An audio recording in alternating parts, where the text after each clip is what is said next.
et étudier sa précieuse parole. Je suis entré, il y a un petit moment, et j'emballais 2 Bibles. Et j'eus une petite entrevue ici avec une dame. Et je lui dis que si je prêchais d'après ces 2 Bibles, j'aurais certainement un très bon texte. Mais ceci est un lexique grec, aussi simplement quelque chose. Je veux lire dedans ce soir. C'est l'interprétation mot à mot du grec original en anglais. Et cela m'a été d'un grand secours tout le temps. Et je veux seulement y lire quelque chose. Parce que maintenant nous étudions dans le livre des Hébreux. Et nous arrivons justement au sens vraiment profond. Et j'ai dit à Frère-Neville il y a quelques minutes, nous arrivons à l'endroit où les gens se grattent la tête et disent « Je ne crois pas ça ». Voyez, c'est le genre dans lequel nous entrons. Et c'est cela que nous aimons. Un ministre m'a dit « Eh bien, je crois qu'ils vont bien gratter la tête ». Je dis « C'est ce que nous voulons ». Voyez, la Bible ne peut avoir qu'un seul sens. Elle ne peut pas avoir de sens. Et si une partie de la Bible dit une chose, et une autre partie dit autre chose, il y a quelque chose qui ne va pas. Voyez, elle doit dire cette chose tout au long. Mais rappelez-vous, en étudiant la Bible, que c'est caché aux yeux des sages et des prudents et révélé aux enfants. Parce que c'est un livre spirituel. Et ce n'est pas un livre occidental, c'est un livre oriental. Et il n'y en a qu'un seul qui puisse l'interpréter, et c'est le Saint-Esprit. Et je sais que chacun de nous désire que le Saint-Esprit nous enseigne ce que nous croyons là-dedans. Eh bien, maintenant, si toute l'Écriture s'aligne exactement de la même façon, alors c'est le Saint-Esprit. Mais si elle ne s'aligne pas, s'il y a un manque ici ou un manque là, alors il y a quelque chose qui ne va pas dans notre croyance. Et, oh, c'est un livre merveilleux. Maintenant, je veux que vous fassiez ceci pendant que nous étudions. Maintenant, nous devons partir tôt demain matin pour Wyoming, le Seigneur voulant. Priez pour nous. Et cette semaine prochaine, Frère Graham Snelling ici, il est présent, je l'ai entendu il y a quelques minutes faire son annonce. Et cette église est en plein accord avec son réveil. Et nous prions Dieu qui lui donne une grande campagne de réveil fructueuse. Frère Graham a tenu un réveil ici, à Charlestown, pour frère Junior Cash. Et il y eut près de 100 conversions, je crois. 84 conversions. Aussi, nous rendons gloire à Dieu pour ceci. Et nous avons la confiance qu'il y en aura 584 ici, à cet endroit-ci. J'ai rencontré Frère Graham aujourd'hui, et il m'a dit, maintenant, Frère Bill, je suis sûr que vous comprenez que je ne suis pas ici pour commencer un travail en opposition avec le tabernacle, parce que je fais partie du tabernacle. Il est simplement là pour... Il sent dans son cœur qu'il désire tenir un réveil, et le Seigneur le conduit à le faire. Et il invite les convertis, et il a une église pour les recevoir. C'est une église où on se sent chez soi. Si vous entrez, vous vous convertissez. Et c'est notre devoir en tant que chrétiens de le soutenir avec tout ce que nous pouvons. Et que le Seigneur bénisse Frère Graham. Et vous êtes tous cordialement invités à la réunion de Frère Graham là-bas avec le complet assentiment de cette église. Avec une complète coopération pour l'aider autant que nous pouvons pour les âmes perdues et pour le royaume de Dieu. Que le Seigneur vous bénisse, Frère Graham. Qu'il vous accorde de grandes réunions. Il ne sait pas quand il s'arrêtera, il commence seulement. Et aussi, Frère Graham a eu, comme moi, beaucoup de hauts et de bas. C'est la vie. Vous appréciez mieux les hauts après avoir traversé les bas. Et si un homme fait une chute et reste là, c'est un poltron. J'ai confiance dans un homme qui se relève et qui recommence. C'est bien. Je suis sûr que vous pouvez interpréter ce que je veux dire. Maintenant, n'oubliez pas cette semaine prochaine. Maintenant, dans ce livre des Hébreux, nous ne parlerons pas du fond ce soir. Maintenant, dimanche prochain, Dieu voulant, Frère Neville annoncera, Frère Cox ici, ou quelqu'un d'entre vous lui fera savoir que nous arrivons à temps pour la réunion de dimanche prochain. Il l'annoncera à la radio. Et nous sommes... vous écoutez tous son émission maintenant. Et invitez tous vos voisins à l'écouter. J'ai vraiment de la joie à écouter leurs prédications et leurs chants. Le quartet Neuville, je ne dis pas ça parce qu'il est ici. Si je disais cela et que je ne le pense pas dans mon cœur, je serais un hypocrite, c'est cela. Il faudrait que je me repente. Mais je pense ce que je dis. Je préfère lui donner une petite rose maintenant que toute la gerbe quand il ne sera plus. Alléluia. Un jour, je marchais dans la rue et une dame vint à moi et me dit « Frère Branham, comme j'ai aimé votre message. » Je dis « Merci, cela me faisait vraiment du bien. » Quelqu'un d'autre sortit et dit « Frère Branham, comme j'ai aimé votre message. » Je dis « Merci. » Et il y avait là un petit prédicateur qui venait du nord du pays. Il dit « Le Seigneur soit béni. Je ne veux pas que les gens me placent comme cela. » Je dis « J'aime ça. » Et je dis « Il y a une seule différence entre vous et moi. Je suis honnête à ce sujet. » C'est bien cela. Nous aimons tous entendre des choses aimables à notre sujet. Et je trouve que c'est agréable de dire des choses aimables. Et si vous voulez que quelqu'un dise des choses aimables sur vous, dites des choses aimables sur quelqu'un d'autre. C'est la meilleure façon. Comme cela, vous direz toujours les choses les plus agréables qu'il soit sur tout le monde. Et cela met de l'huile dans les rouages.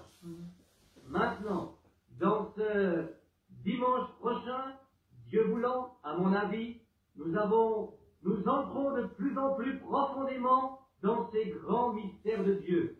Nous allons aborder Melchisédek, qui il était, d'où il venait, où il allait, ce qui lui était arrivé, enfin tout au sujet de Melchisédek. Et maintenant, mercredi dernier au soir, Frère Neuville attaqua le chapitre final de la divinité suprême et du sacerdoce de notre Seigneur Jésus-Christ. Et ce chapitre débute au commencement. Dieu, qui en d'autres temps et de diverses manières parla à nos pères par les prophètes, dans ces derniers jours nous a parlé par son Fils Jésus-Christ. Puis il continue et commence à expliquer, à donner le modèle de qui il était jusqu'au 5e chapitre, à la fin du chapitre 5. Puis, commençant au chapitre 6, nous avons ceci dans notre leçon ce matin. C'est pourquoi, laissant les éléments de la parole de Christ, tendons vers ce qui est parfait. Combien ont aimé le message sur la perfection? Tendons vers ce qui est parfait. C'était notre message ce matin dans Hébreux chapitre 6. Maintenant, nous arrivons juste à l'endroit où nous commençons à atteindre la partie substantielle. Oh, nous pouvons tous être d'accord sur ces sujets, sur la divinité de Christ, et qu'il était le Fils de Dieu, et comment il était avec Dieu, et Dieu était avec lui, et qu'il était en Dieu, et que Dieu était en lui, etc. Nous sommes tous d'accord là-dessus. Mais maintenant, si nous continuons, je ne sais pas comment nous allons nous mettre d'accord. Aussi, quoi qu'il en soit, certains soirs, nous allons vous donner une chance. Écrivez-moi un petit mot et dites-moi ce que vous en pensez. Puis, j'aurai à répondre aux questions. Et si je n'y arrive pas, je dirai, Frère Neuville, que pensez-vous à ce sujet? Et je dirai, il est là, il va répondre. Frère Neuville dit, ça, c'est quand je lis le grec, note de l'éditeur.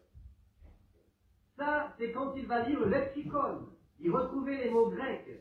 Je crois qu'il est temps que je le fasse moi-même aussi.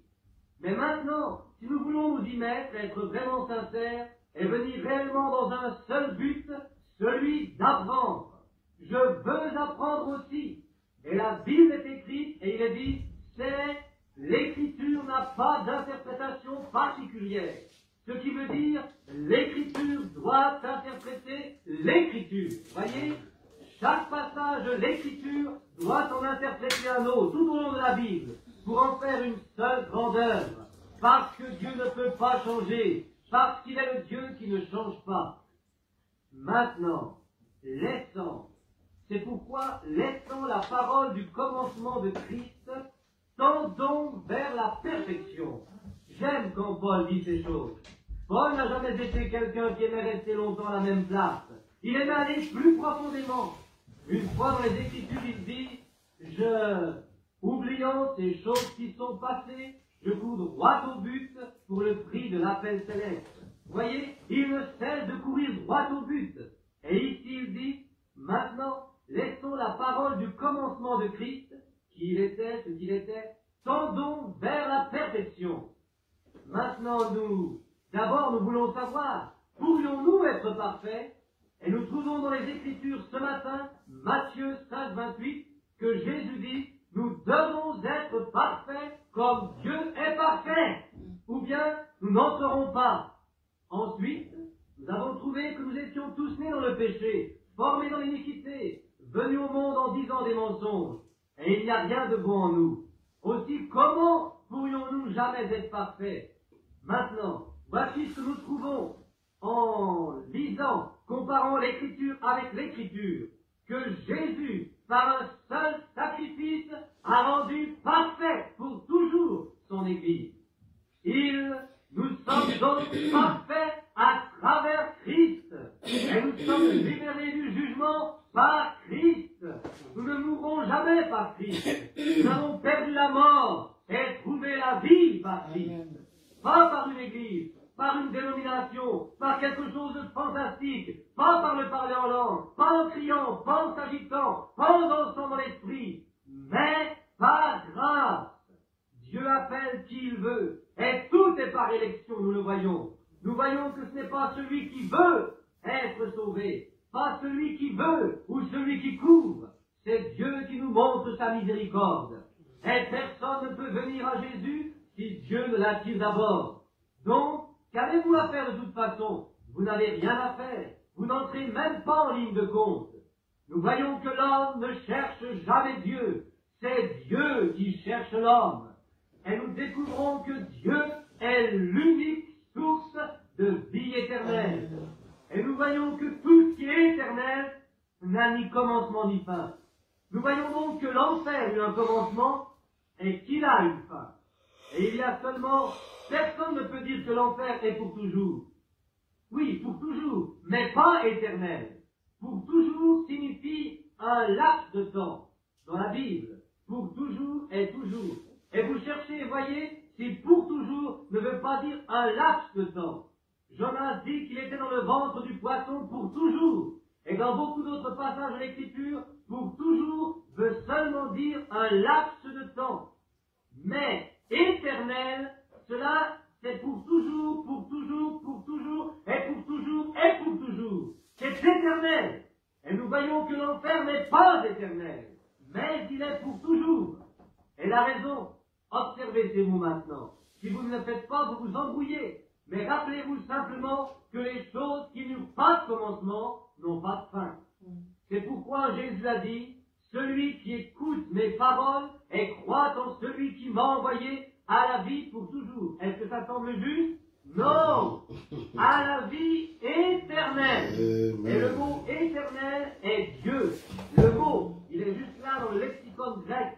Zoé, la vie de Dieu en vous. Et vous êtes tout aussi éternel que Dieu l'est, parce que vous avez Dieu en vous. Votre vieille nature est morte, la nature du monde, et vous êtes devenu une nouvelle création. Et vos désirs, cette vieille vie qui commença quand Dieu souffla un souffle dans vos narines quand vous êtes nés, cette vie d'une nature charnelle mourut. Elle eut un commencement, elle eut une fin, elle mourut et disparut complètement, pour toujours, la vieille nature. Et Dieu arriva avec la nouvelle nature. Alors l'amour, la joie, la paix, l'indulgence, la douceur, la paix, la patience, l'humilité et la bonté sont entrés et ont pris la place de la méchanceté, du mauvais caractère, de la haine, de l'esprit de compétition, de la lutte et toutes ces choses. Elles ont été remplacées quand vous êtes passés de la mort à la vie. Comprenez-vous vraiment bien maintenant? Alors, écoutez, il n'y a qu'une seule forme de vie éternelle. Trouvez-la. Voici, Dieu seul a la vie éternelle.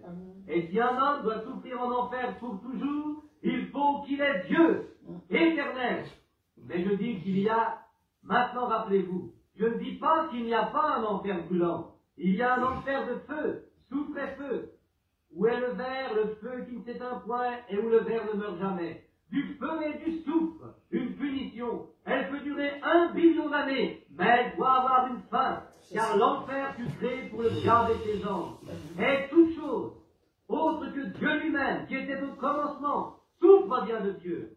Quand l'esprit même, prenons l'esprit d'amour, qui était la grande source de Dieu, pure, sans mélange, de là sorti un amour perverti, puis il donne un amour humain, puis amour sexuel, puis un autre amour, toutes sortes d'amours, qui continuent à se pervertir, jusqu'à ce qu'il ne soit plus que corruption. Mais toutes ces choses eurent un commencement, et un jour, cela reviendra tout droit à l'original. Il est éternel, où la convoitise, l'amour humain, l'amour-passion, tous ces amours auront une fin, tous ces faux semblants de la foi auront une fin. Il y a une seule vraie foi, toutes les autres auront une fin. Ce n'étaient que des pervertis de cette vraie source. Ainsi donc, l'enfer, la souffrance n'est pas éternelle. La souffrance apparut à cause du péché, et le péché apporta la souffrance. Et quand le péché ne sera plus, la souffrance disparaîtra également.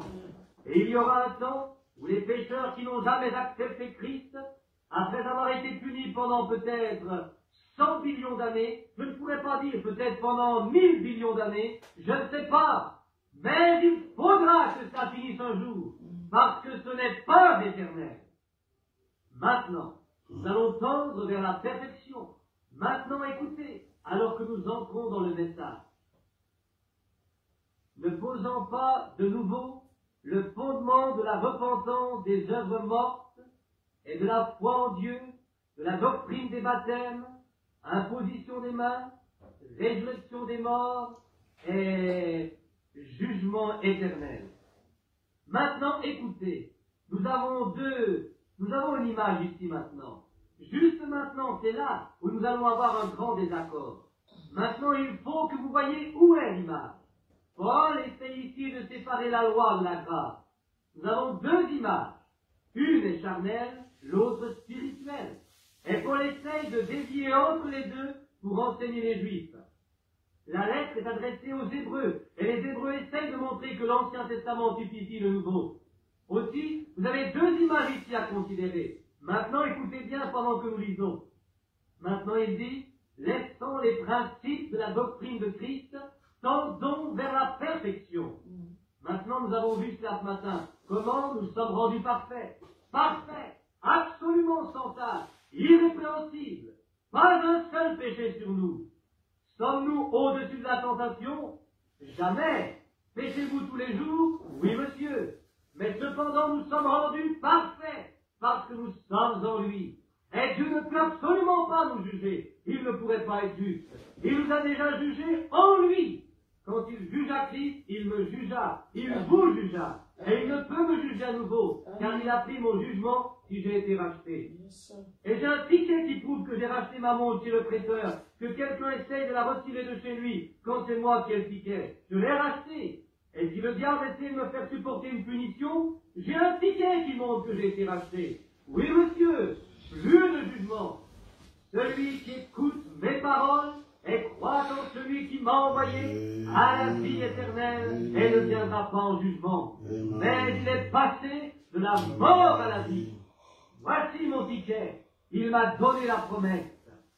Maintenant l'image ici. Ne posons pas de nouveau le fondement de la repentance des œuvres mortes et la foi envers Dieu, la doctrine des baptêmes, imposition des mains, résurrection des morts, jugement éternel. Maintenant, rappelez-vous, avez-vous remarqué ce mot encore employé? Nous l'avons employé ce matin, jugement éternel. Une fois que Dieu a parlé, c'est éternel. Cela ne peut absolument pas être changé. Aussi le jugement est éternel. C'est toujours le jugement. Et peu importe dans quelle génération nous vivons, une génération vivra et nous vivrons tous, et c'est pour toujours, ou pour quelque temps, que ce soit, et ceci et cela. Mais le jugement de Dieu reste éternel. Il doit l'être, parce qu'il parla à la parole. Et quand Dieu dit une parole, elle doit être éternelle. C'est cela. Maintenant, je vais vous le lire à partir du grec. Écoutez ce qu'on lit. Laissons les principes de la doctrine de Christ, le Rédempteur, nous devons nous porter en avant le... Maintenant, je ne peux pas lire, c'est effacé. Ne posons pas de nouveau la forme, nous y sommes. Ne posons pas de nouveau la forme de la réformation des œuvres qui causent la mort. Maintenant, ce lexique n'est absolument pas une interprétation. C'est simplement le mot grec pour ce que dit l'anglais. Et il est dit, Maintenant, nous ne voulons pas, écoutez bien là, ne posons pas à nouveau le fondement de la réforme des œuvres causant la mort. Maintenant, si vous avez bien ça dans la tête, ce qu'il dit ici, que la forme de la réforme des œuvres causant la mort, Paul dit, laissant les principes, tombez à la perfection, ne posons pas à nouveau le fondement de la repentance des œuvres mortes et de la foi envers Dieu, doctrine des baptêmes, imposition des mains, résurrection des morts, jugement éternel. Les formes de la réforme qui cause la mort. C'était les paroles exactes. C'est exactement ce que Paul a écrit. Voyez ce qu'il essaye de faire. Maintenant, toutes ces choses comme les baptêmes. L'un est baptisé en arrière, l'autre en avant, l'autre dans le nom du Père, Fils et Saint-Esprit, l'autre au nom de Jésus, l'un de cette façon et l'autre d'une autre, et toutes ces petites sortes différentes de baptêmes, et de l'imposition des mains. Dieu soit béni, je le don de l'imposition des mains. Alléluia! Vous pouvez l'avoir de cette façon, et Alléluia!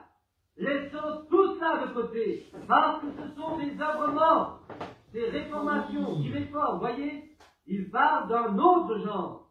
Maintenant, dit-il, éloignons-nous de cela et tendons à la perfection. Vous comprenez? Et l'Église s'attarde encore dans ces choses. C'est ce qu'ils essayent de faire.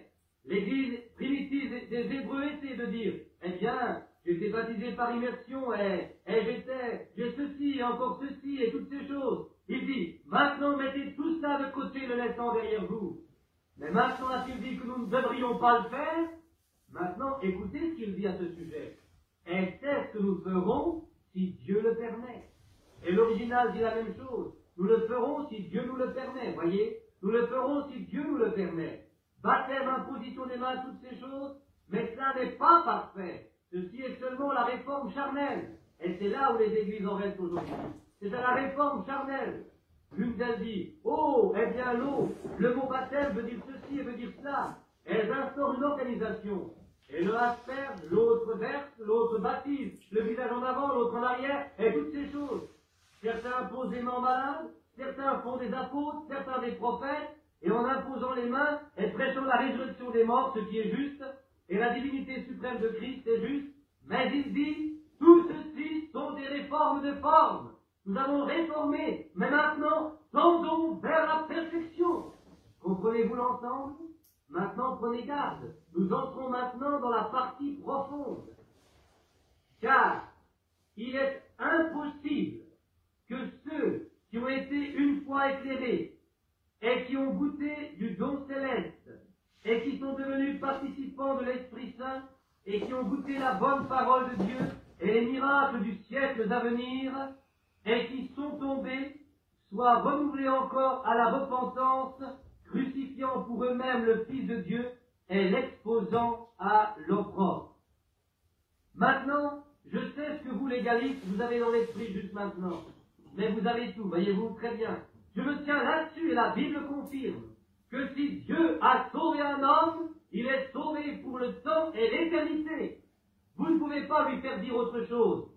Un fondamentaliste va me voir il n'y a pas longtemps et dit, je vous tiens sur une chose, prédicateur Branham. Je vous tiens là. Vous avez dit, si un homme a été sauvé, il ne peut plus jamais être perdu. Je dis, c'est ce que Dieu a dit. Il dit, je voudrais vous demander quelque chose. Saül était un prophète et il prophétisa, et vous savez qu'il était loin de Dieu. La Bible dit qu'il était, et il se suicida et fut perdu. Je dis, vraiment? Je dis, la Bible déclare qu'il était sauvé. Après être devenu l'ennemi de Dieu, il était toujours sauvé. La Bible dit qu'il l'était. Et après tout, il ne s'est pas suicidé. Un Philistin le tua. Et David tua le Philistin parce qu'il l'avait tué. Il tomba sur son épée, sa lance, son épée. Mais ça ne le tua pas. Et le Philistin le tua. Et puis, quand Saül alla chez la sorcière et qu'elle appela l'esprit de Samuel, parce qu'il n'était pas entré dans la gloire, il était dans le paradis, sous le sang répandu des bœufs et des béliers qui ne pouvaient pas enlever le péché, mais il fallait qu'il soit dans un endroit d'attente qui est appelé paradis, jusqu'à silence. Et c'est là où vous, catholiques, vous vous embrouillez. Voyez, maintenant il n'y a plus de paradis. Nous arrivons directement dans la présence de Dieu.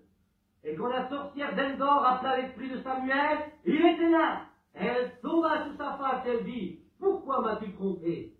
Et il n'y avait pas seulement Saül debout là. Je veux dire, Samuel dans son vêtement de prophète. Il était toujours un prophète. Il dit, pourquoi m'as-tu appelé hors de mon repos? Il dit, alors que tu es devenu un ennemi de Dieu. Il dit, eh bien, l'Urim ne me parle plus. Le prophète ne peut plus prophétiser pour moi. Je ne peux plus avoir de rêve. Eh bien, dit Samuel, tu es devenu un ennemi de Dieu. Mais demain, la bataille changera de face et tu mourras demain. Et demain, à cette heure, tu seras avec moi. Si Saül était perdu, Samuel l'était aussi, puisqu'ils étaient tous les deux ensemble. Certainement, la Bible dit. Maintenant, vous pouvez tous être secoués d'émotion, en parlant langue, criant, dansant, tremblant, courant de long en large. Je n'ai rien contre cela. Mais vous pouvez vous faire croire à vous-même que vous êtes sauvés quand vous ne l'êtes pas. Vous n'êtes pas sauvés, votre vie témoignera de ce que vous êtes. Jésus a dit qu'elle le ferait. Vous les reconnaîtrez à leurs fruits. Votre vie témoignera si vous êtes sauvé ou non. Même si vous n'ouvrez jamais la bouche, elle témoignera de ce que vous êtes. Mais toutes ces exaltations et émotions, elles se joindre à une église, et j'ai été baptisé au nom de Jésus, alléluia, je sais que je l'ai. Ça ne veut rien dire. J'ai été baptisé au nom du Père, Fils et Saint-Esprit, le visage en avant 3 fois, je l'ai. Ça ne veut rien dire. Paul a dit, tendons vers la perfection maintenant. Nous parlons d'être rendus parfaits. Et si nous avançons un peu, nous trouverons que celui qui est rendu parfait, c'est l'élu. Je vais vous le prouver dans quelques minutes par la Bible. Ce sont les élus que Dieu, avant la fondation du monde, a vus. Chacun d'entre eux. Et il envoya Jésus pour racheter ce peuple, pas le monde entier. Il l'aurait voulu, mais il dut trouver un moyen pour cela. Et le seul moyen qu'il avait, c'était d'envoyer Christ pour qu'il devienne la propitiation pour nos péchés. Que ceux qui avaient été choisis, ils puissent lui apporter dans la gloire. Pouvez-vous imaginer Dieu remplissant son rôle si mollement qu'il puisse dire, eh bien, peut-être, quelques-uns seront-ils très tristes à cause de moi, peut-être viendront-ils, et peut-être seront-ils sauvés. Dieu n'a pas à vous demander quelque chose, et s'il y a quelque chose à demander, c'est vous qui devez le faire, pas Dieu. Et donc, Christ mourut pour sauver ceux que Dieu, par prescience, a choisis pour le rencontrer là-bas sans tache ni ride. Avant la fondation du monde, il vous avait vu dans la gloire. C'est ce que dit la Bible. Éphésiens chapitre 1er, chapitre 5, verset 1er. Dieu a prédestiné par prescience. Et maintenant, si Dieu a fait cela, nous a prédestiné avant la fondation du monde, connaissant chacun de nous par son nom, avant la fondation du monde, et il nous a élus à la vie éternelle, et il envoya Jésus-Christ pour nous racheter. Il nous vit il y a 6000 ans pour que nous puissions être dans la gloire à sa louange. Comment pouvez-vous jamais être perdus? Maintenant, si vous êtes sauvés, vous êtes sauvés. Si Dieu vous sauve ce soir, sachant qu'il va vous perdre dans 10 ans, il détruit son propre but. Le Dieu infini, tout-puissant, éternel, dont la sagesse durera toujours, n'en sait donc pas assez pour savoir si vous tiendrez bon ou non. Alors, quand il vous sauve, vous dites, eh bien, je vais le laisser essayer, je vais voir ce qu'il va faire. Alors il ne connaît pas la fin depuis le commencement. Mais Dieu sait ce qu'il fait. Ne vous tracassez jamais pour cela. C'est vous et moi qui trébuchons. Mais Dieu sait ce qu'il fait. Amen. Et il savait que nous, si nous tiendrions bon, ou ce que nous ferions. Maintenant la Bible dit qu'avant qu'Ésaü et Jacob ne soient nés, Dieu dit, j'aime l'un et je hais l'autre. Même avant qu'ils aient commencé à respirer. Parce que, pour que son choix soit vrai. Qui était Abraham? Nous allons arriver à lui dans quelques minutes. Qui était-il pour que Dieu l'ait appelé, l'ait sauvé sans rien? Dieu fait une alliance. L'homme brise cette alliance. Mais Dieu fit une alliance avec lui-même et jura par elle envers lui-même. L'homme n'a rien à voir avec cela. C'est la propre préscience de Dieu. Il le fait de toute façon. Alors vous dites, eh bien, frère Branham, alors, si je deviens chrétien, je peux faire absolument tout ce que je veux? Absolument! Si vous êtes chrétien, faites tout ce que vous voulez. Et je vous assure que vous n'aurez aucune envie de faire le mal. Vous faites n'importe quoi. J'ai toujours fait ce que je voulais faire. Et si je sers la cause du Seigneur parce que j'ai peur d'aller en enfer, je ne le sers pas comme il faut. Si je suis fidèle à ma femme parce que j'ai peur qu'elle me divorce, je ne suis pas un très bon mari. mais je ne voudrais pas lui faire de la peine pour rien au monde, car je l'aime. C'est comme cela avec Christ. Quand un homme est né de l'Esprit de Dieu, pas parce qu'il crie, parle en langue ou à cause de quelque émotion, mais quand dans son cœur l'amour est entré et que ça a pris la place du monde, je dirais qu'il aime et qu'il marche avec lui tous les jours. Vous n'avez pas à lui dire, c'est mal de faire ceci, cela ou autre chose. Il sait que c'est mal et il marche. Il est un produit préparé par la grâce souveraine de Dieu. Exactement. Car il est impossible à ceux qui ont été une fois éclairés, qui ont goûté le don céleste. Maintenant, nous avons quelquefois cru que c'était un homme qui avait été une fois éclairé et qui était retombé. Mais la Bible ne dit pas cela. Il est absolument impossible pour un homme, il le dit ici, qui a reçu le Saint-Esprit, de jamais retomber. Maintenant, lisez et voyez si ce n'est pas juste. Examinez ici, prenez le texte, tout le texte, et le contenu, le contexte plutôt. Maintenant, il commence à parler de qu'est-ce que c'est? Tendons vers la perfection. Maintenant, il dit, pas charnel, posons les fondements, ici les doctrines du baptême et les réformations, etc. Ne faisons pas cela. Tendons vers la perfection. Le sujet, c'est la perfection. Et la perfection vient par Christ. Et comment entrons-nous en Christ? En nous joignant à une église? Par un seul esprit. Nous sommes tous baptisés en un seul corps. Pas par une langue qu'on parle, puis une main qu'on serre, puis une eau dans laquelle on est baptisé, mais par un seul esprit. Nous sommes baptisés dans un seul corps. Comprenez-vous? C'est ça la perfection. Et quand vous y entrez, vous êtes en Christ. Et le monde est mort pour vous. Et vous marchez avec l'agneau tous les jours. Et vos pas sont préparés par Dieu à ce que vous devez faire. Oh, les tribulations et les épreuves que nous traversons. Vous dites, avez-vous des épreuves? Oui, monsieur. Qu'est-ce que la grâce est-ce que Dieu a fait pour moi? Les œuvres est-ce que je fais pour Dieu? Maintenant, ils en feront une doctrine. Ils pensent que les œuvres vous ont donné du mérite. Et si c'est ainsi, ce n'est pas un don gratuit. La grâce est ce que Dieu a fait pour vous. Vous êtes sauvés par la grâce. Et les œuvres, c'est ce que vous faites en appréciation de la grâce qu'il a eue envers vous. Et si vous l'aimez, vous aimez faire le travail du Seigneur. Certainement. Parce que vous l'aimez. Rendre mes abreuils pour femme, c'est ce que mon amour a fait pour elle. Ce qu'elle fait en appréciation, elle est une bonne épouse, reste à la maison, prend soin des enfants, elle mène une vie droite. Ce n'est pas parce que nous sommes mariés, mais elle fait ça en appréciation. Si elle courait en ville tous les jours, et allait dans tous les grands magasins, et passait son temps dans la rue, et ne faisait jamais la vaisselle ni rien d'autre, nous serions toujours mariés. Absolument. Quand j'ai fait un serment, c'est terminé. Elle est ma femme, aussi longtemps qu'il y a la vie en nous. Elle est ma femme, c'est mon serment. Mais quelle reconnaissance a-t-elle pour ça? Elle reste à la maison, s'occupe des enfants, et essaie d'être une véritable épouse. Je pourrais sortir, être absent tout le temps, simplement vadrouiller dans la campagne, et la laisser à moitié mourir de faim, et tout cela, laisser les enfants sans rien à manger, nous sommes toujours mariés. Même si elle divorce avec moi, je suis toujours marié, aussi longtemps qu'il y a de la vie dans mon corps, car j'ai fait ce serment, jusqu'à ce que la mort nous sépare. C'est juste, nous sommes toujours mariés.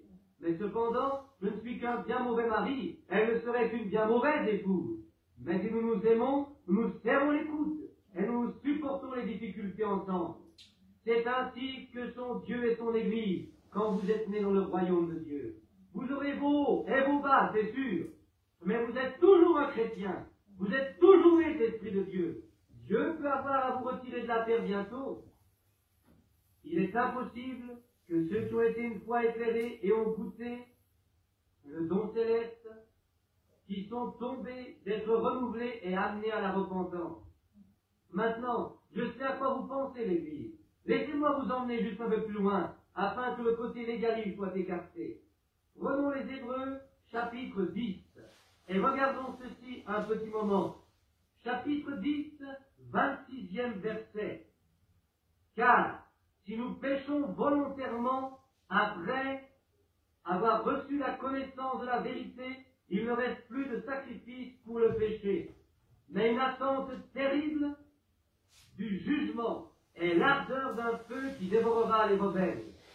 celui qui a violé la loi de Moïse meurt sans miséricorde sur la déposition de 2 ou 3 témoins. Et de quel pire châtiment, bien que soi-disant, bien que digne, foulez-le de celui qui aura foulé aux pieds le Fils de Dieu et aura tenu pour profane le sang de l'alliance par lequel il a été sanctifié et aura outragé l'esprit de la grâce. Maintenant vous dites, eh bien, frère Branham, alors, qu'est-ce que vous en semble? Je disais, je pensais, l'Écriture ne dit pas cela. Là, elle ne peut pas parler d'un chrétien. Là, elle parle d'un homme qui a entendu la parole et s'en est détourné, voyez? Car si nous péchons, qu'est-ce que le péché? L'incrédulité. Si nous refusons de croire volontairement après que l'Évangile nous a été prêché, il ne reste plus de sacrifice pour les péchés. Qu'est-ce que le péché? L'incrédulité. Lisez Saint Jean chapitre 4. Jésus dit, celui qui ne croit pas est déjà condamné. Le péché, ce n'est pas fumer, boire, commettre l'adultère. Vous faites cela parce que vous ne croyez pas. Simplement arrêter de fumer, de boire, etc., ça ne veut pas dire que vous êtes un chrétien. Ce sont seulement les attributs de votre conversion. Mais vous pouvez faire l'un ou l'autre et ne l'être toujours pas. Maintenant, remarquez, celui qui refuse volontairement de croire après avoir reçu Christ dans son cœur, la Bible ne dit pas cela, elle dit, celui qui, si nous péchons volontairement, refusons volontairement de croire, après que nous ayons reçu la connaissance de la vérité. Comprenez-vous? Ça ne s'adresse pas du tout à un chrétien. Une femme est venue me voir il n'y a pas longtemps et m'a dit, frère Branham, je suis une chrétienne, mais j'ai blasphémé contre le Saint-Esprit. Je dis, c'est impossible. Un chrétien ne peut pas blasphémer le Saint-Esprit. Vous ne pouvez pas le faire. Un esprit chrétien est identique à l'esprit de Christ, voyez-vous? Et tout ce qui est de Dieu sera de Dieu pour vous. Mais si vous avez un esprit charnel, vous vous moquerez et rirez du Saint-Esprit. Peu importe combien vous allez à l'église, vous êtes toujours un pécheur et vous blasphémez contre le Saint-Esprit. Quand ils virent Jésus discernant leurs pensées, ils dirent qu'il était un diseur de bonne aventure. Et Jésus dit, je vous pardonnerai cela, mais quand le Saint-Esprit sera venu, si vous dites un mot contre lui, il ne vous sera jamais pardonné. Parce qu'ils disent qu'il a un esprit impur, appelant l'esprit de Dieu une chose impure. Un chrétien ne peut pas faire cela. Un chrétien appellera toujours l'esprit de Dieu droiture. Voyez, un chrétien ne peut pas blasphémer contre le Saint-Esprit. C'est le profane qui blasphème. Ce n'étaient pas les chrétiens qui étaient là. C'était des gens religieux, des juifs, bien pensants, des docteurs en théologie, etc. Et ils riaient de lui et de ses œuvres, parlant des œuvres de Dieu, disant que c'était un esprit impur qui les accomplissait. Et combien pensez-vous aujourd'hui blasphèment contre le Saint-Esprit, qui ont les titres de combien d'orthodoxes, de catholiques, de protestants importants et gourmets se promènent dans la rue et rient des œuvres du Saint-Esprit. Très raffinés, érudits, tout à fait comme il faut, c'est clair. Mais ils rient du Saint-Esprit et ils blasphèment contre lui. Mais un chrétien né de nouveau ne peut pas faire cela. Il dira, c'est mon frère, c'est l'Esprit du Dieu vivant. C'est bien cela. Un chrétien ne peut pas blasphémer contre le Saint-Esprit. C'est le pécheur qui blasphème contre le Saint-Esprit. L'incroyant. Le pécheur est un incroyant. Il n'y a que deux possibilités. Ou vous êtes un croyant, ou vous êtes un incroyant. Maintenant, remarquez, pour en terminer réellement avec cela, j'ai eu une vision qui m'avait toujours tracassé. Il y a des années, je regardais cela et je me disais, oh donc, si un homme a reçu le Saint-Esprit et est retombé, alors il est perdu pour toujours. Je ne pouvais pas trouver un autre sens. Je me disais, alors pourquoi la Bible dit-elle que celui qui entend ma parole et croit en celui qui m'a envoyé a la vie éternelle, et ne viendra jamais au jugement, mais il est passé de la mort à la vie. Tout ce que le Père m'a donné viendra à moi, et aucun d'eux ne sera perdu, je les ressusciterai au dernier jour. Personne ne peut les ravir de ma main. Alors comment cela peut-il s'accorder avec ceci? Je ne pouvais le comprendre. Il est impossible à ceux qui ont été une fois éclairés, je pensais, il y a quelque chose qui ne va pas, je ne peux absolument pas le saisir. Et j'allais à une petite réunion de Pentecôte, il y a des années. Je crois qu'il n'y a personne ici dans l'église qui se le rappelle. Il y a des années, c'est à peu près à l'époque où le tabernacle fut construit. À moins que Frère Graham là-bas ou quelqu'un d'autre frère si, frère Monet, je pense, y était, juste avant que je ne me marie. Et ce don qui s'exerçait, j'avais peur. On me dit que ça venait du diable. Et je ne suis rien avant que l'ange du Seigneur ne me le dise. J'allais à Mishawaka et je m'assis à ce meeting. Et je n'ai jamais entendu autant de cris de clameur et de louanges à Dieu. Je pensais, frère, mais c'est le ciel. Et oh, comme il s'agitait. Il fallait que ce soit dans le nord à cause de la ségrégation. Les hommes de couleur et les blancs étaient ensemble. Les assemblées pentecôtistes de l'endroit, les PAW et les PHAC avaient émergé et étaient devenus les United Pentecostals. Mais quel réveil ils avaient là-bas au tabernacle de frère Wow, à Mishawaka. Et moi, petit homme curieux, assis dans le fond, je regardais tout cela. Je n'avais jamais vu cela auparavant. Il y avait un homme assis là, je n'ai jamais parlé de cela en public auparavant. Il y avait un homme assis d'un côté et un homme assis de l'autre côté. Et l'un parlait en langue et l'autre interprétait. Et il parlait de différentes choses qui devaient arriver. Alors, celui-ci parlait en langue et celui-là interprétait. Je pensais, c'est vraiment merveilleux. Je pensais que c'est glorieux. Ce sont certainement des anges descendus sous forme humaine. Eh bien, il ne me restait $1,75 pour rentrer à la maison. Et je pouvais juste acheter un bidon d'essence. Je dormis dans un champ de maïs cette nuit-là. J'en ai dit une partie dans un livre, mais pas tout, parce que je ne voulais pas les contrarier. Mais, donc ce soir, ils dirent que tous les prédicateurs viennent sur la plateforme. J'étais sur la plateforme, j'étais là, le plus jeune prédicateur.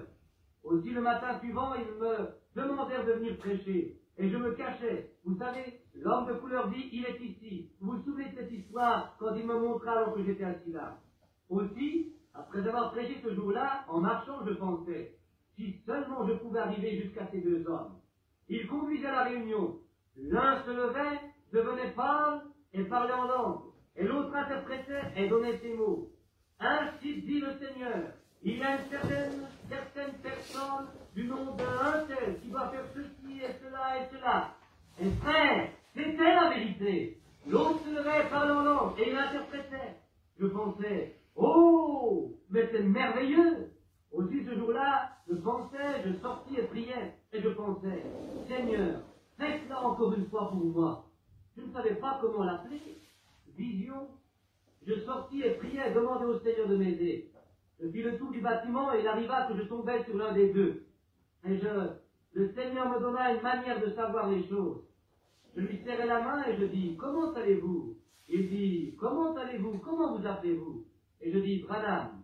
Oh, dit-il, vous êtes le jeune homme qui a prêché ce matin? Je dis, oui, monsieur. Et pendant que je parlais avec lui, je détectais son esprit. C'était un vrai chrétien, un pur frère en Christ. Je veux dire que c'était un croyant. Je pensais, oh, n'est-ce pas merveilleux? Et à peu près 1 heure plus tard, dehors, près de la voiture qui était à côté d'une belle grande voiture, il y avait Jésus seul écrit à l'arrière, et debout là, il y avait l'autre homme. Et je m'avançais et dis, comment allez-vous, monsieur? Il dit, comment allez-vous? Il dit, vous êtes frère Branham qui a parlé ce matin? Je dis, oui, monsieur, c'est moi. Je dis, je suis très heureux des grands dons de Dieu qui sont à l'œuvre en vous deux, mes frères. Il dit, merci, monsieur Branham. Et je commençais à reconnaître son esprit. Une vision vint. Et si je n'ai jamais parlé à un hypocrite, c'en était déjà un. Sa femme était une brune. Il vivait avec une blonde dont il avait 2 enfants. Il n'était pas plus chrétien que quoi que ce soit dans le monde. Alors, je dis, où suis-je entré? Je pensais que j'étais avec les anges. Maintenant, je suis sûrement avec les démons. Quelque chose est arrivé. Il y en avait un qui était un vrai chrétien, et le même esprit tombait sur lui, et sur cet autre homme. Je me dis, mais maintenant, je n'y comprends plus rien. Et je ne savais que faire. Je pleurais, criais au Seigneur. Je ne savais pas s'il fallait accepter. Ils étaient sur le point de me mener. Ils me demandèrent si j'avais reçu le Saint-Esprit depuis que j'étais là. Je dis, non, monsieur, pas de la manière dont vous l'avez reçu. Il dit, avez-vous déjà parlé en langue? Je dis, non, monsieur. Il dit, alors vous ne l'avez pas reçu. Aussi je dis, vous avez sûrement raison, mon frère. Peut-être je ne l'ai pas, car je n'ai pas ce que vous avez. Et après un moment, j'en fus heureux. Aussi, j'observais cela et voyais la façon dont ça marchait. Ainsi un jour, j'étais dehors en train de prier il y a longtemps, je vais vous dire pourquoi. Celui pour qui je priais était Roy Davis. Et j'étais dehors en train de prier parce qu'il m'avait traité de fantoche et je priais Dieu de lui pardonner. Il avait une presse là-bas. Il éditait un journal.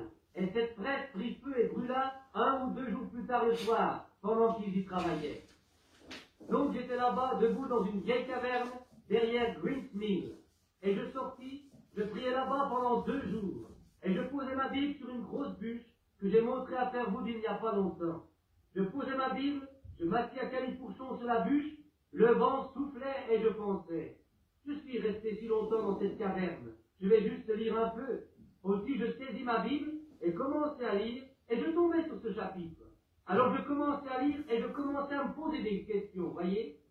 Car il est impossible que ceux qui ont été une fois éclairés, ont eu part au Saint-Esprit, ont goûté le don céleste et le siècle à venir, et qui sont tombés, soient encore renouvelés à la repentance, puisqu'ils crucifient pour leur part le Fils de Dieu et l'exposent à l'ignominie. Je pensais, il y a ce passage d'Écriture, mais quelque chose m'arrêtait. Alors je commençais à penser. C'est là qu'il répète au commencement, ne posant pas de nouveau le fondement de la repentance des œuvres mortes au commencement, ne posant pas le fondement de la repentance. Et ici il dit, nouveau, soit renouvelé encore à la repentance. Mais tendons à la perfection, laissant ces choses en arrière. Puis je me mis à lire, je lis le verset suivant. Car la terre qui boit la pluie qui vient souvent sur elle, et qui produit des herbes utiles pour ceux par qui elle est labourée, reçoit de Dieu la bénédiction. Mais si elle porte des épines et des chardons, elle est réprouvée, est près de la malédiction et sa fin est d'être brûlée. Et quand je lis cela, quelque chose me secoua, et je pensais, Seigneur, cela ne se rapporte pas à Roy Davis, pourquoi ferais-tu cela? Et je commençais à tourner une page, et il me fallut retourner en arrière. Il est impossible que ceux qui ont été une fois éclairés recommencent à lire. Alors je pensais, Seigneur, qu'est-ce que c'est? Que veux-tu dire? Je me retournais à ma caverne pour prier là-dessus. Et quand je le fis, je vis un monde qui tournait. Et il était tout vraiment beau, le monde entier. Et je vis un homme en blanc qui avançait. Il avait un sac dans les mains. Il semait des graines en marchant le long de la courbure de la terre. Et dès qu'il était passé, arrivait un type portant des vêtements très noirs, un homme bien habillé, se glissant comme ceci qui regardait. Et il avait de la semence, et il lançait quelque chose derrière en parcourant la terre, observant tout le monde et semant. Je restais là à observer la vision. Et quand il fut parti, le monde tourna, et il y avait une grande belle récolte. Et c'était du blé. Il y avait des herbes de l'ivraie, un tas de choses dans le blé. Vint la sécheresse. Et oh, comme ce jeune blé baissait la tête et avait soif d'eau. La jeune ivraie penchait la tête et avait soif d'eau. Tout le monde priait pour avoir de la pluie. Et au bout d'un moment, un gros nuage arriva et arrosa toute la terre. Et la jeune ivraie sauta et commença à crier, « Gloire à Dieu! Alléluia! Louange au Seigneur! » Et le jeune blé sauta et commença à crier, « Gloire à Dieu! Louange au Seigneur! » Alors me vint à l'esprit le passage des Écritures dans le livre de Matthieu, chapitre 5 et verset 45. Et écoutez ce que dit Jésus en Matthieu 5, 45. Et écoutez bien maintenant pendant que nous lisons. Matthieu chapitre 5, versets 45 et 46. Commençons verset 44. Mais je vous dis, aimez vos ennemis, bénissez ceux qui vous maudissent, faites du bien à ceux qui vous haïssent, et priez pour ceux qui vous font du tort et vous persécutent, en sorte que vous soyez appelés, que vous soyez les fils de votre Père qui est dans les cieux. Car il fait lever son soleil sur les méchants et sur les bons, et envoie la pluie sur les justes et les injustes. Ainsi, vous voyez que la même pluie qui fait pousser le blé, fait pousser l'ivraie. Et là, j'ai tout compris. Voici votre confesseur charnel, très bien dans l'église, met ses fruits. Il peut crier, sauter, danser par leur langue, met ses fruits. Il est l'ivraie. Et il y a l'autre qui a le même esprit, le Saint-Esprit. Il peut tomber droit sur un groupe de gens, et un hypocrite peut crier dans le Saint-Esprit, exactement comme l'ivraie peut vivre grâce à la pluie qui est envoyée. C'est ce dont Paul parle ici. Mais il est impossible à l'ivraie de devenir du blé, ou au blé de devenir de l'ivraie. Comprenez-vous? Car il est impossible à ceux qui furent une fois éclairés, ont eu part au don du Saint-Esprit, et goûté la bonne parole de Dieu, et la puissance du monde à venir de tomber et d'être renouvelé à nouveau. Écoutez ce qu'il dit, car la pluie vient souvent sur la terre pour l'arroser, l'arranger, la préparer, mais ses épines et chardons est près d'être rejeté. Maintenant donc, laissant les thèmes principaux et la doctrine de Christ, tendons à la perfection, ne posant pas à nouveau le fondement de la repentance et des œuvres mortes envers Dieu et la foi, etc., et les doctrines des baptêmes et de l'imposition des mains et autres. Voyez, le croyant charnel, dans ses jours d'autrefois, exactement comme aujourd'hui, il aimait dire, eh bien, j'appartiens à l'Église, je me suis repenti, je me suis avancé, j'ai fait une confession, j'ai été baptisé. Voyez, il pose ces réformes charnelles. Et quel en est le résultat? L'ivresse. Que produit la perfection? Le blé est la parole de Dieu. Il s'en sert comme de sa parole. C'est une semence, elle produit. Cela dépend quelle graine est semée dans votre cœur. Si vous venez à l'église seulement parce que vous avez peur de l'enfer, si vous vous joignez à une église parce que vous ne voulez pas aller en enfer, vous êtes toujours livré. Si vous allez à l'église pour être apprécié, vous êtes toujours livré. Si vous faites toutes ces choses formelles qu'il faut faire et que vous n'avez que ça, vous êtes toujours livré. Mais un authentique chrétien tend à la perfection jusqu'à ce que le monde soit mort et que vous deveniez une nouvelle créature en Jésus-Christ. Alors, il est impossible à cet homme de jamais tomber. C'est ce que dit la Bible. Voyez comme ceci s'accorde avec le reste des Écritures. Voyez comme ça s'encadre juste à sa place. Comment pourrait-elle dire, un homme qui était sauvé ne peut jamais être perdu, et de l'autre côté dire, mais si vous êtes perdu ou si vous blasphémez, c'est impossible? Certainement, si vous blasphémez, vous n'êtes pas un chrétien. Aucun homme parlant par l'Esprit de Dieu ne peut dire anathème à Jésus. Saint Jean chapitre 4, ou plutôt 1 Jean 4.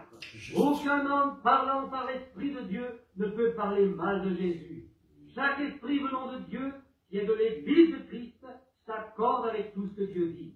Amen. Nous lisons ici et disons, il fut blessé pour nos transgressions, par ses meurtrissures nous sommes guéris. Amen. Le vieil esprit charnel dit, le temps des miracles est passé, je suis le docteur Jones.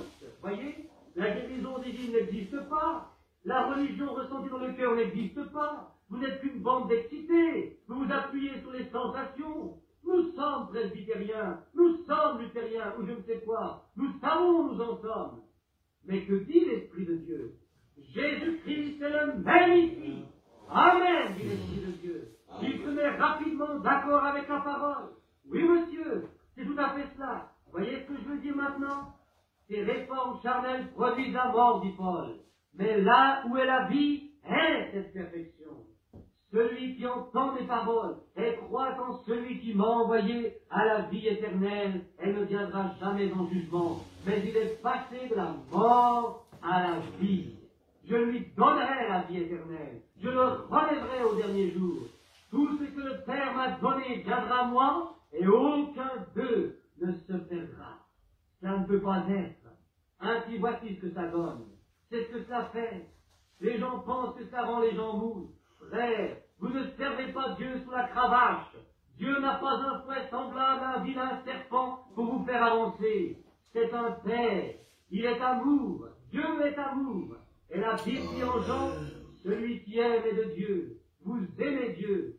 Ce ne serait pas le cas si je sortais ce soir et que je m'enivre ce soir. Je n'ai jamais bu de ma vie. Mais si je sortais et si je m'enivrais, je n'aurais pas peur de recevoir une correction. Ce n'est pas la raison pour laquelle je ne vais pas le faire. Je ne le fais pas parce que je l'aime. Il m'aime. Ce ne sont pas les œuvres de la loi. Ce n'est pas quelque chose que je dois faire. C'est parce qu'il a déjà fait quelque chose pour moi et je l'aime à cause de cela. Vous y êtes. Ainsi, avec cet esprit-là qui est promis, je lui donne la vie éternelle et ils ne périront jamais. Mentait-il ou disait-il la vérité? Il disait la vérité. Aussi, voyez-vous comment ceci s'explique? L'impossibilité qu'il y a pour un homme de tomber après avoir été dans la grâce. Il ne le peut pas. Il peut tomber, sûrement, mais pas retourner à la repentance, retourner où il était et recommencer les vieilles œuvres. Ainsi, vous qui allez de campagne de réveil en campagne de réveil, d'un endroit à un autre, ne voyez-vous pas que vous n'êtes pas solide? Vous n'êtes pas ancré. Et certainement, vous dites, Père Branham, je ne sais pas si certainement, Dieu ne me donnerait pas le ministère qu'il m'a donné pour me laisser dans l'erreur. Et si ce n'était pas prouvé par les Écritures, alors ce serait une erreur. Mais l'Écriture est là pour l'appuyer. L'Église n'a jamais signifié l'endroit. Les gens s'en vont se joindre à l'Église, s'affairer, combattre, se démener, et tout cela, et ils vivent une vie tout à fait charnelle. Oh oui, je suis chrétien. J'ai entendu la confession aujourd'hui d'une petite dame qui m'a dit que son mari allait avec un homme. Elle les a surpris à plusieurs endroits. Et la femme m'a dit, je dois vous dire que je suis une chrétienne. Regardez donc Jimmy Osborne, qui prêche le dimanche matin, était le boogie-boogie, le rock'n'roll et tout ça, toute la semaine. Voyez Elvis Presley, une version 1947 de Judas Iscariote. Il fait partie des assemblées de Dieu, parlant langue par le Saint-Esprit. Et il envoie plus d'âmes à la mort que tous les bootleggers depuis 50 ans. Il pervertit l'esprit des jeunes adolescents dans le monde entier, au point que les petites filles arrachent leurs sous-vêtements et les jettent sur la scène parce qu'ils donnent des autographes. Tellement vulgaires qu'ils ne veulent pas le montrer à la télévision. Depuis la taille jusqu'en bas, la façon dont son corps, le Saint-Esprit parle en langue comme évident.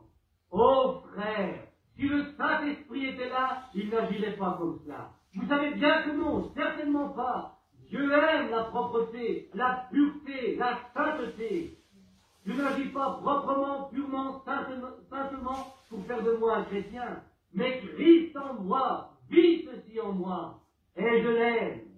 Et si je fais quelque chose de mal, je me sens condamné aussitôt. Alors je dis, Dieu, pardonne-moi. Tous les jours, je dois demander pardon. Tous les jours et vous le faites aussi, certainement vous le faites. Et maintenant, si vous êtes charnel, vous attendez, vous dites, oh, ça va bien, j'appartiens à l'église. Voyez? Et donc, quand vous blasphémez, c'est quand vous n'avez pas la foi qui fut donnée aux saints. Alors, vous vous moquez de l'esprit et l'appelez un mauvais esprit. Vous dites, c'est une bande de fanatiques. Alors, vous vous éloignez de la grâce pour aller vers le jugement. Alors, vous êtes fini à jamais. Jésus dit, un seul mot contre lui ne sera pardonné ni dans ce monde, ni dans le monde à venir. Et un chrétien né de l'esprit ne peut rien en dire de mauvais, parce qu'il ne le peut pas. Il est d'accord avec lui, c'est cela. C'est la raison pour laquelle les gens essaient de me dire, cette colonne de feu qui apparaît avec nous, ils essaient de dire que c'est du diable, ou que c'est une fiction et tout ceci. Mais l'appareil photo prouve que ça n'était pas. Et ces choses sont là, exactement dans la Bible. La même colonne de feu qui vint à Paul sur le chemin de Damas, toutes ces choses qu'il a faites auparavant, il les fait maintenant, exactement de la même manière, d'après la Bible. Il est Christ, le Fils de Dieu. Et quand nous sommes nés de nouveau, nous avons la vie éternelle. Et ne pouvons périr. C'est alors impossible à un homme de tomber. C'est ce que dit la Bible. Maintenant, écoutez, observez ce que dit Paul. Je vais lire la suite et voir si ça ne sonne pas juste maintenant. Continuons juste une minute. Le 8e verset. Mais si elle porte des épines et des chardons, elle est réprouvée, est près de la malédiction, et sa fin est d'être brûlée. Ça, c'est l'incroyant. Maintenant, observez Paul. Mais, bien aimé, maintenant, il parle de ceux qui essayent de retourner sous la loi, vous savez, essayant de faire toutes les œuvres de la loi. Oui, monsieur, aussi rituels qu'ils peuvent être. Ils avaient les baptêmes, l'imposition des mains, toutes ces choses. Mais, bien aimé, nous sommes persuadés de choses meilleures en ce qui vous concerne. Nous y sommes. Écoutez-le maintenant.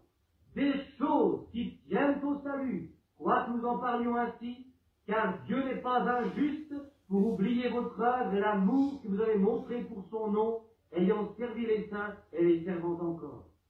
Voyez de quoi il parle. Il ne parle pas de chrétiens qui tombent et à qui il est impossible de revenir. Il parle des croyants charnels qui passent par des formes de réformation.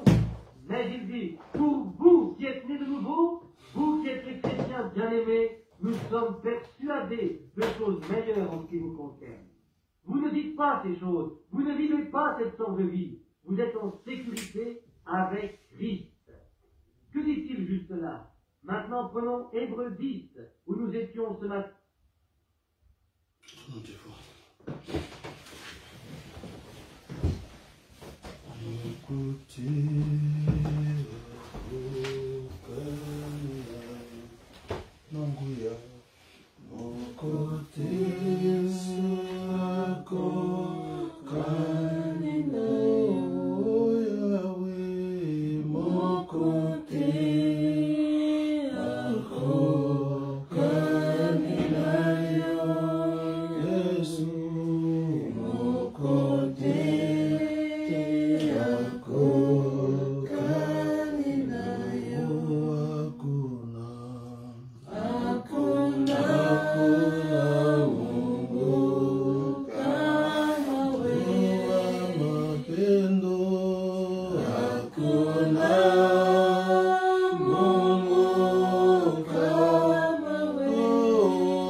Tu nous as assistés, Seigneur Dieu, tu nous as conduits, Père.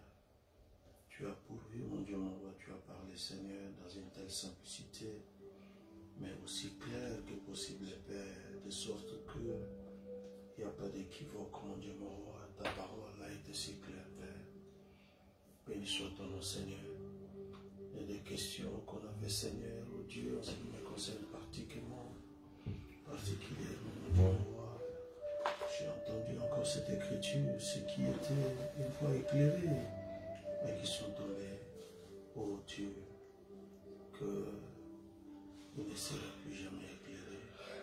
Et tu l'as tellement bien expliqué par ton serviteur, Père, en disant que ce sont des gens, des profanes, Père, qui ont vu que ça c'est la vérité, mais ils ne veulent pas prendre, Père. Alors pour ceux-là, il n'y a pas de salut, Père. Mais pour ceux, oh Dieu, qui ont cru, Père, et qui ont marché, Seigneur, tant bien que mal, Père, et des fois un petit banc, tombe à trébuchant, Père. Oh Dieu, s'il est bien dans la repentance, Père, toi, tu les donneras la main, Père, afin qu'ils puissent continuer le voyage. Béni soit ton nom, Seigneur Jésus-Christ. Tu es tellement merveilleux, oh Dieu. Tu es le Dieu de gloire, tu es le Père éternel. Oh Seigneur, personne n'est comme toi. Fils Seigneur, règne jamais. Merci mon Dieu, mon roi, je confie ton peuple à toi. Je confie toutes les choses à toi, Père. Merveilleux Jésus, sois loué, sois béni, Seigneur, pour ce soir, Père. Oh Dieu Tout-Puissant. Père éternel, ma prière est que tu bénisses tout un chacun de nous, Seigneur, que tu puisses nous aider, Père, afin que nous puissions nous tenir là, mon Dieu, mon roi, par ta grâce et ton amour, Seigneur, comme un peuple racheté. Alléluia, pour ta propre gloire, oh Jésus. Toi, tu ne sauves pas l'homme aujourd'hui pour le perdre demain, Seigneur. Quand tu sauves une fois pour toutes, Père. Béni sois-tu. Vis à jamais, règne à jamais. Je remets les peuples qui sont ici présents à toi. Je remets ceux qui sont au loin à toi, Seigneur. Enfin, quand tout est pour tout, que la gloire te revienne. Dans les noms divins de notre Seigneur et Sauveur Jésus-Christ. Que je te prie ainsi, au Père éternel, pour ta propre gloire, Père. Amen. Amen.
Jésus, oh,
C'était simplement très beau et très bien. Que le Seigneur bénisse tout à chacun. On va se retrouver ici le dimanche.